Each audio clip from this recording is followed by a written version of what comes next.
Ici Christian Lépine, archevêque de Montréal. Je me prépare à aller à Rio pour la JMJ en 2013. Et j'ai déjà fait quelques autres. Depuis 1993, ça a été ma première JMJ à Denver à l'époque. Et depuis maintenant, ça va être ma 5e JMJ. C'est toujours une expérience très forte du point de vue de la foi, mais aussi du point de vue de l'Église et du point de vue du contact avec la jeunesse et le peuple de Dieu.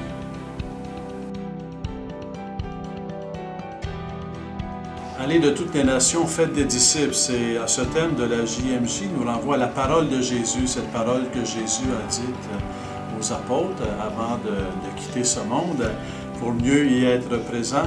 Alors, c'est un appel à croire dans le pouvoir de Jésus-Christ et toucher les cœurs, parce que si c'était seulement de nous, ça serait une mission impossible. Et c'est à la suite du don de l'Esprit Saint à la Pentecôte que les apôtres ont pu aller dans la mission et annoncer la parole de Jésus-Christ.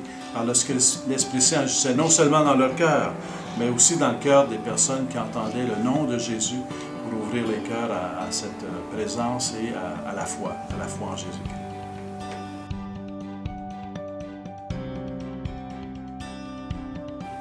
Pour les JMJ, un des moments forts de la JMJ qui a toujours été pour moi cette vigile de prière, la veille de la messe du dimanche avec le pape. Donc cette vigile de prière qui a lieu le samedi soir et toute la nuit, où on se retrouve ensemble, quelques centaines de milliers, à prier, à dormir, à marcher, à échanger, à partager.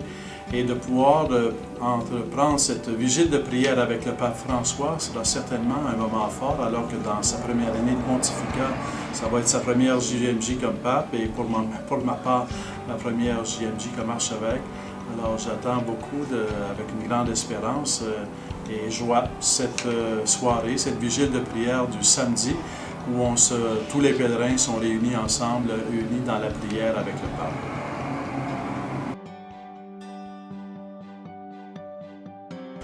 J'ai eu cet appel, un privilège qui en même temps est un peu un honneur, en même temps que c'est un peu interpellant dans le sens de se préparer à donner des catéchèses. Les catéchèses qui vont avoir lieu les mercredis, jeudis, vendredis, ça fait partie de la structure même des JMJ. Et d'avoir été demandé pour donner des catéchèses, c'est pour moi une très grande occasion, un privilège de pouvoir parler de Jésus-Christ, parler de la foi, parler de l'espérance, et aux communautés francophones, aux pèlerins francophones qui seront sur place. Alors, ça sera certainement un moment pour lequel je me prépare avec cœur, mais aussi avec beaucoup d'espérance dans cette rencontre avec les jeunes et Jésus-Christ et le Seigneur qui est avec eux.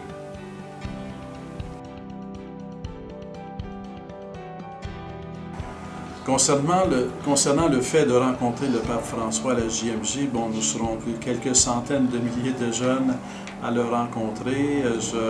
Dans un certain sens, c'est plutôt un accompagnement. Je vois ce pèlerinage véritablement comme un accompagnement des jeunes du diocèse de Montréal et d'autres qui se joignent au diocèse dans ce pèlerinage. Je n'ai pas d'attente précise vis-à-vis de la rencontre avec le pape François. Je vais me laisser conduire par les événements.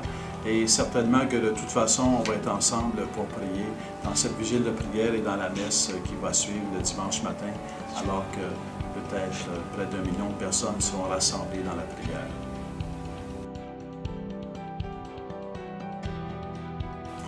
Mes bagages ne sont pas prêts. La dernière fois pour Madrid, j'étais supposé y aller, mais je venais d'être nommé évêque auxiliaire. Finalement, je n'ai pas pu y aller.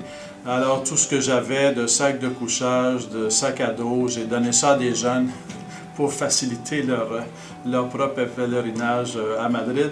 Alors moi, je recommence à zéro. Il faut que je m'équipe pour pouvoir aller à Rio.